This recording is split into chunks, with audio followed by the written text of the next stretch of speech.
Bonjour, bienvenue sur TV Land, votre télévision locale, pour cette édition du jeudi 25 mars 2021. Voici le sommaire.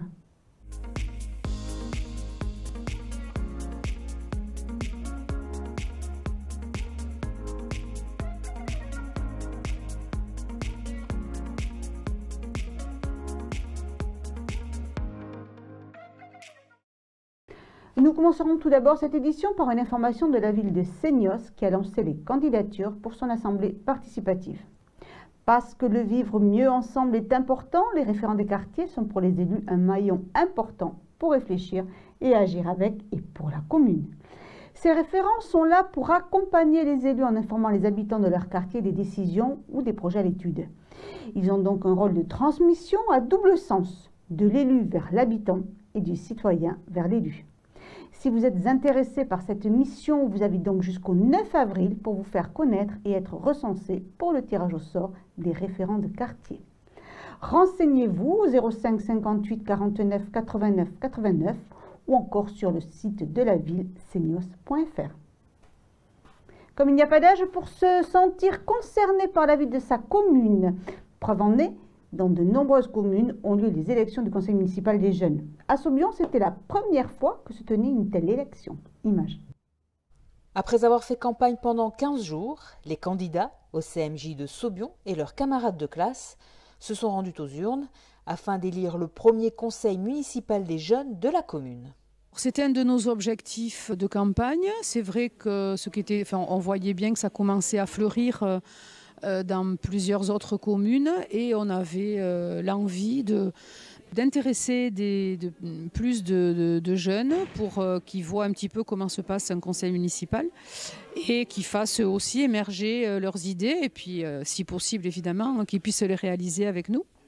Une trentaine de candidats âgés de 8 à 10 ans se sont présentés pour 15 places d'élus qui siégeront pendant 2 ans au sein de ce conseil municipal des jeunes. On a fait le choix de prendre les CE2, CM1 et CM2 pour que ça reste un petit peu homogène au niveau de leurs préoccupations. Étant donné que le conseil est élu pour 2 ans, on s'attend aussi à ce que l'année prochaine, il y ait des tout jeunes collégiens. Donc à notre sens, ça reflète les préoccupations des jeunes qui peuvent déjà avoir des envies pour leur commune, pour la citoyenneté, des préoccupations concernant l'environnement et qui ont aussi les moyens de les mettre en œuvre, d'en faire des projets qu'ils vont pouvoir concrétiser. Ce CMJ va permettre aux jeunes saubionnais de participer activement à la vie communale et de mener à bien des projets pour leur village.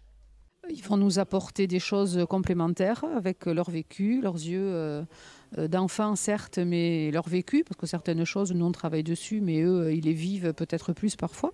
Voilà, après on verra leurs idées. Bon, ils en ont beaucoup. Ils ont énormément d'idées, beaucoup de choses dans le social et l'environnement. Alors certaines idées, certains projets qu'ils ont déjà seront plus ou moins réalisables. Ils vont être confrontés à la réalité, à savoir, j'ai une idée, mais après il y a l'argent.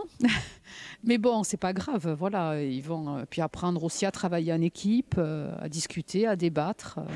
Voilà, je pense que ça sera très, très riche et intéressant. Le Landais de cœur Marc Large, que nous connaissons bien pour ses dessins de presse et ses romans ou encore ouvrages historiques, se définit lui-même comme un simple raconteur d'histoire.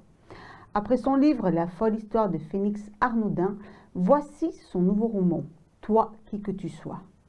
Tout au long de l'opération Serval, qu'est-ce qui a bien pu relier un Touareg du désert de Tanesrouf, une chroniqueuse de Charlie Hebdo, un cheminot basque et un légionnaire serbe? L'amour, la haine, la vengeance ou tout simplement le sort, autrement appelé Mektoub. Vous trouverez la réponse dans l'ouvrage « Toi, qui que tu sois » qui sortira le 9 avril prochain aux éditions Passiflore. Marc Large et les Landes, c'est vraiment une histoire de cœur. Il a offert un dessin plein de sens aux communes de Max pour leur projet Affichons-nous. Affichons-nous, c'est un projet culturel à contre-courant des campagnes publicitaires habituelles. Un projet qui offre à l'art des espaces publicitaires grand format. Une bien belle idée pour mieux vivre, rêver ensemble collectivement et revenir à l'essentiel en essayant d'oublier le Covid. Pour en parler du Covid, comme je vous l'ai dit dans l'édition de lundi dernier, pour donner un coup d'accélérateur à la campagne de vaccination, de nouveaux centres ont ouvert dans les Landes. Le 22 mars, c'était celui de Saint-Martin-de-Seignan qui ouvrait ses portes après que les élus du Seignan se soient mobilisés pour obtenir un centre de vaccination pour les habitants de ces 8 communes.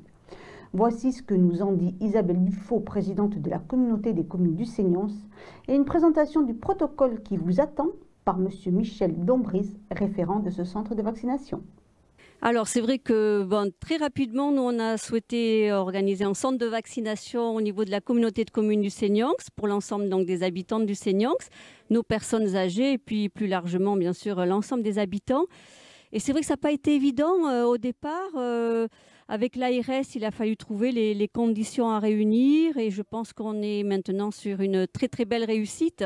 On a un centre opérationnel, un équipement mis à disposition de la commune de Saint-Martin-de-Seignan, qui est central dans le Seignan, ça c'est tout à fait appréciable.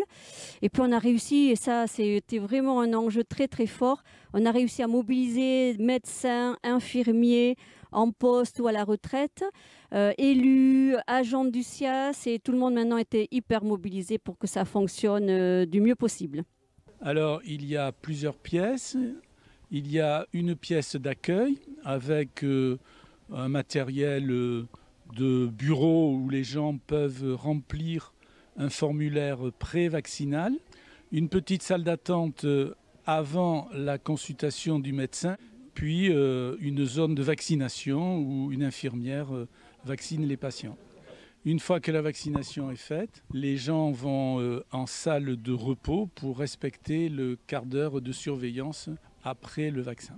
Il va être ouvert du lundi jusqu'au samedi 12h, en sachant que lundi, mardi, mercredi, jeudi, vendredi, ça sera 9h midi et 14h 16h. Les habitants du Seignan peuvent d'ores et déjà prendre rendez-vous sur la plateforme Doctolib ou encore par téléphone au 05 59 59 95 92. Et le lendemain, le 23 mars, c'est Souston qui ouvrait à son tour son centre de vaccination situé à l'angle entre l'avenue La Bouillerie et la rue du Collège. Un centre de vaccination destiné en priorité aux plus de 75 ans ou aux plus de 50 ans avec un facteur de comorbidité. Pour plus d'informations, vous pouvez téléphoner au 05 58 41 44 79 et pour prendre rendez-vous sur la plateforme habituelle Doctolib ou encore par téléphone au CCAS. Madame le maire Frédéric Charpenel et le docteur Bénédicte Plantel vous en disent plus. Voilà. Il y a eu plusieurs lieux qui étaient pressentis. Ce qui nous semblait important, c'est que ce lieu soit au centre-ville, quasiment, qu'il y ait un parking qui soit en facilité d'accès. Ça nous permettait d'avoir des espaces bien définis, premier accueil, salle d'attente, aussi salle de préparation, salle de repos, avec un circuit bien défini sans que les personnes ne se recroisent. Au centre de vaccination, vous êtes accueilli par le médecin qui valide votre vaccination, puis les infirmières qui vous vaccinent et le quart d'heure de surveillance derrière avant de sortir du centre enfin vacciné. Je remercie vraiment les services de la préfecture, l'ARS, de nous avoir fait confiance et de surtout avoir fait confiance à tout le réseau de médecins et d'infirmières qui se sont mobilisés sur ce projet, qui continue à l'être. Il y a une forte demande, tous les rendez-vous sont pris pour les 3 semaines, mais je demande à tout le monde d'être patient. Il n'a pas vocation à fermer ce centre et à aller jusqu'au bout de la démarche.